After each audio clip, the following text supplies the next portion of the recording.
হাওড়া লোকসভা উপনির্বাচনে দামামা বেজে গিয়েছে আগেই। সোমবার ময়দানে নেমে যুদ্ধের সুর আরো চড়ালেন মমতা বন্দ্যোপাধ্যায়। সিপিএম এর সঙ্গেই আক্রমণে নিশানা করলেন কংগ্রেসকে। সাম্প্রতিক কয়েকটি জনসভার ধারা অব্যাহত রেখেই সুর চড়ালেন কেন্দ্রের বিরুদ্ধে। মমতা বন্দ্যোপাধ্যায়ের অভিযোগ, সিপিএমকে সঙ্গে নিয়ে তার সরকারকে অপদস্থ করার চেষ্টা করছে কংগ্রেস। সরাসরি চ্যালেঞ্জ ছুড়ে দিয়ে তৃণমূল নেত্রীর মন্তব্য, ক্ষমতা থাকলে রাজ্যে রাষ্ট্রপতি শাসন জারি করে দেখাক কেন্দ্রীয় সরকার।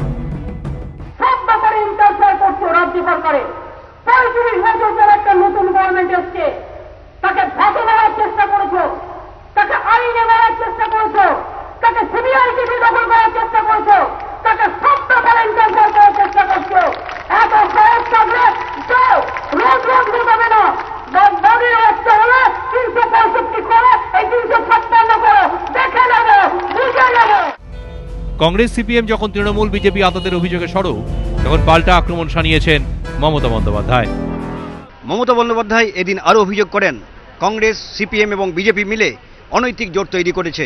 তার বিরুদ্ধে তৃণমূলের নেতৃত্বে তৈরি হয়েছে মানুষের মহাজোট। কেউ কেউ বলছে অনেকে প্রার্থী দেয়নি, দুটো ইন্ডিপেন্ডেন্ট খুঁজে দিয়েছে, বলে থেকে তো ডাইরেক্ট লড়াই ভালো ছিল, প্রার্থী না দিয়ে খুঁজে দিয়েছিল।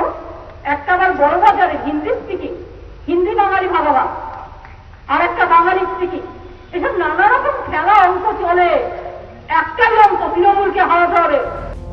রবিবার হাওড়ার নির্বাচনী জনসভা থেকে মমতা বন্দ্যোপাধ্যায়কে আক্রমণ করেছিলেন বুদ্ধদেব ভট্টাচার্য। এদিন পাল্টা আক্রমণ ফিরিয়ে দেন তিনি। নন্দীগ্রামের মায়ের সিঁদুর গেল কোথায়, ফিরিয়ে দিন বুদ্ধদেব বাবু। নেতায় জনতা আমার গেল কোথায়, ফিরিয়ে দিন বুদ্ধদেব বাবু। সিঙ্গুরের তাপসী বাড়িরা গেল কোথায়, আগে ফিরিয়ে দিন। রাজনৈতিক পর্যবেক্ষকদের ব্যাখ্যা, জোট ভাঙার পর এই প্রথম নির্বাচনের ময়দানে নামছে তৃণমূল। তাই বাম বিরোধী ভোট যাতে ভাগাভাগি না হয় এবং পুরো ভোটটাই যাতে তৃণমূল পায়, সেজন্যই কংগ্রেসকে আক্রমণের পথে হাঁটলেন মমতা বন্দ্যোপাধ্যায়। পাশাপাশি কংগ্রেস সিপিএম যেহেতু বিজেপি তৃণমূল আতাতের অভিযোগে সরব, তাই সংখ্যালঘু ভোট ব্যাংক ধরে রাখতে পাল্টা কংগ্রেস সিপিএম এর সঙ্গে বিজেপির গোপন বোঝাপড়ার অভিযোগ আনলেন তিনি। আশাবুল হোসেন, এবিপি আনন্দ।